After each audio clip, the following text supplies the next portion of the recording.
Assalamu alaikum wa rahmatullahi wa barakatuhu. My dear friends, how are you? Okay, you all are very fine, right? I hope so. So today's class, we are going to discuss the diphthongs. Diphthongs. Thongs. Okay, what are diphthongs?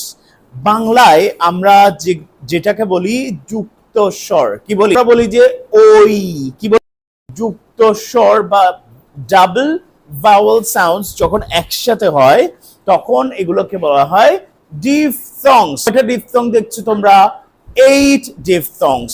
দেখো আমি যখন tongs বলছি তখন আমার জিহ্বাটা কিন্তু হালকা বাইরে আসছে, রাইট? সা বলি না, সা আলিফ বা তা, সা বলি না, হ্যাঁ, সেই সা এর সাউন্ডটা হচ্ছে থংস, ডিফথংস।